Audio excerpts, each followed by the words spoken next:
porque nunca la profecía fue traída por voluntad humana, sino que los santos hombres de Dios hablaron siendo inspirados por el Espíritu Santo. Por eso es que la Biblia puede reavivar nuestra existencia, porque es palabra de Dios, revelada a los profetas a través del Espíritu Santo.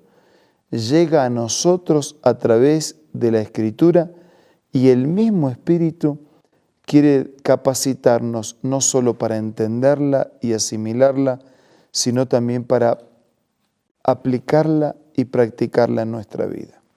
Hoy nos detenemos en el capítulo 12 del libro de Zacarías. Pidamos la bendición de Dios. Señor, al meditar en tu palabra, que podamos hacerlo amparado en la promesa de tu asistencia.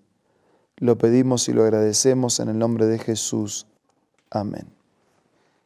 El capítulo 12 del libro de Zacarías nos presenta un cuadro de destrucción de los enemigos de Jerusalén, lo cual, además de ser un mensaje de juicio, es también un mensaje de esperanza para los que estaban siendo sometidos. Dice que esta profecía es la palabra del Señor con respecto a Jerusalén. Tiene que ver con el sitio de la ciudad, pero también tiene que ver con la venida del Mesías. Afirma el Señor que extendió los cielos, que echó los cimientos de la tierra y que puso en el hombre aliento de vida. De manera que quien origina esta profecía es el Creador y es el sustentador y sostenedor de todas las cosas. No se trata de cualquiera, se trata del originador y mantenedor de la vida, el que origina esta profecía. ¿Y qué dice? Versículo 2. Convertiré a Jerusalén en una copa que embriagará a todos los pueblos vecinos. Judá será sitiada lo mismo que Jerusalén, y todas las naciones de la tierra se juntarán contra ella. En aquel día convertiré a Jerusalén en una roca inconmovible para todos los pueblos. Los que intenten moverla quedarán despedazados. Si le está hablando de una fortaleza que va a adquirir la ciudad como símbolo de su pueblo. Dios está queriendo restaurar la vida, la salud, las bendiciones, la plenitud en su pueblo. Y su ciudad sería una ciudad inconmovible, como una roca inconmovible, fuerte, segura, presente. Versículo 4. En aquel día espantaré a todos los caballos en lo que serían sus jinetes, afirma el Señor. Me mantendré vigilante sobre Judá, pero dejaré ciegos a los caballos de todas las naciones. Entonces los jefes de Judá proclamarán: la fortaleza de los habitantes de Jerusalén es su Dios, el Señor Todopoderoso. Es claro, es que la recuperación de un lugar, de una identidad, de una ciudad, era obra de Dios. No era obra de sus recursos, de sus estrategias, de sus fuerzas. Versículo 6. En aquel día convertiré, es Dios el que sigue hablando. ¿Qué Dios? El que creó todo. Dice, el que extendió los cielos, el que echó los cimientos de la tierra, el que puso en el hombre aliento de vida. Ese es el que dice, en aquel día convertiré a los jefes de Judá en un brasero ardiente dentro de un bosque, en una antorcha encendida entre las gavillas. A diestra y a siniestra devorarán a todos los pueblos vecinos, pero Jerusalén misma volverá a ser habitada. Versículo 7. El Señor salvará primero las viviendas de Judá, para que no sea mayor la gloria de la casa real de David y la de los habitantes de Jerusalén que la de Judá. En aquel día, de paso, esta expresión, en aquel día, se repite 15 veces. En aquel día es una manera de decir, está llegando el día en que Dios va a reordenar todas las cosas. En aquel día yo, el Señor, protegeré a los habitantes de Jerusalén. El más débil entre ellos será como David, y la casa real de David será como Dios mismo, como el ángel del Señor que marchará al frente de ellos. En aquel día yo convertiré, en aquel día espantaré, en aquel día transformaré en una roca inconmovible, en aquel día el juicio terminará con el pecado y con la injusticia. Versículos 9. Lamento por el que fue traspasado. En aquel día me dispondré a destruir a todas las naciones que ataquen a Jerusalén. Sobre la casa real de David y los habitantes de Jerusalén derramaré un espíritu de gracia y de súplica, y entonces pondrán sus ojos en mí. Cuando Dios actúa, cuando su gracia es derramada en nuestra vida y cuando tenemos un corazón sensible para aceptar la presencia, la promesa de Dios, entonces dice que esa mirada, esos ojos de Dios fijos y puestos en nosotros, derramará su espíritu. Y dice, harán lamentación por el que traspasaron, como quien hace lamentación por su hijo único. Llorarán amargamente como quien llora por su primogénito. Hubo uno, aquí está el anuncio, ¿no?, del Mesías que vendría, que sería traspasado como hijo único, como primogénito, que llorarían con amargura. En aquel día habrá una gran lamentación en Jerusalén, como la de Adad Rimón en la llanura del Meguido. Todo el país hará duelo, familia por familia, la parentela de David y sus esposas, la de Natán y sus esposas, la de Leví y sus esposas, la de Simi y sus esposas, y todas las demás familias y sus esposas.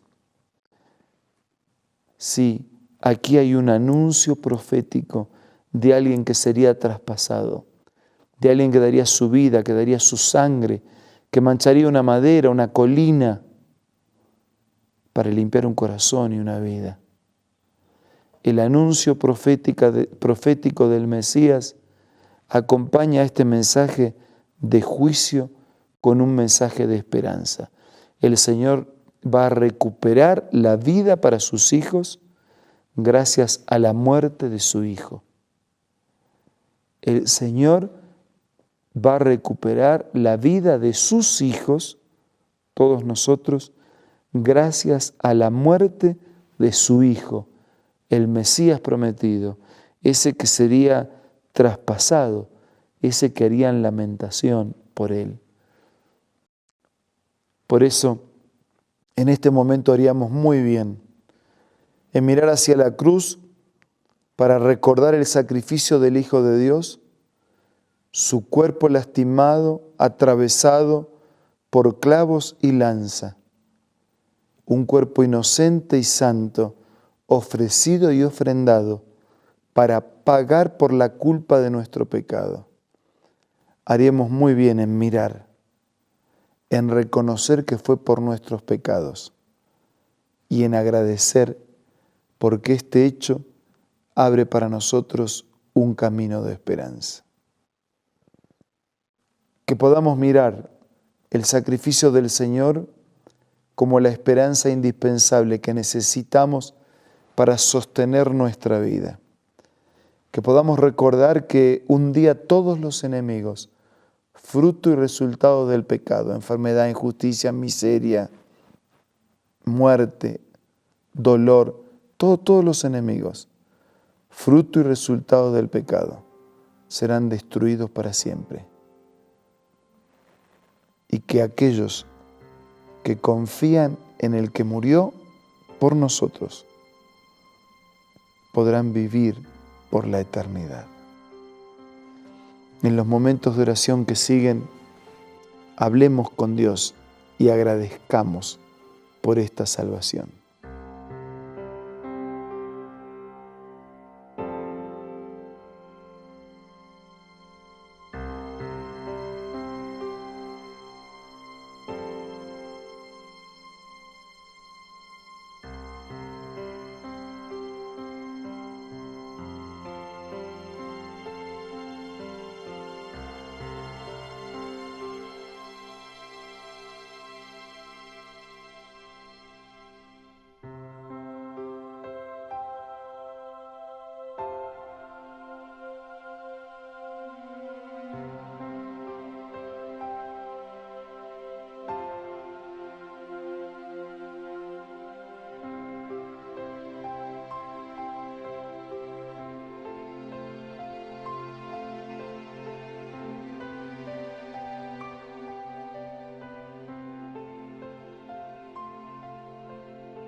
Señor, te damos gracias, no solo por un mensaje de juicio que asegura la destrucción del mal, sino también por un mensaje de esperanza que nos permite refugiarnos en aquel Mesías traspasado por nuestros pecados. Cuando esto fue escrito, Jesús todavía no había venido, pero finalmente Él vino y dio su vida por nosotros. Hoy todavía Jesús no regresó, pero va a regresar conforme a las profecías de tu palabra. Ayúdanos a prepararnos para recibirte y para compartir contigo la eternidad. Todo te pido y te agradezco en el nombre de Jesús. Amén.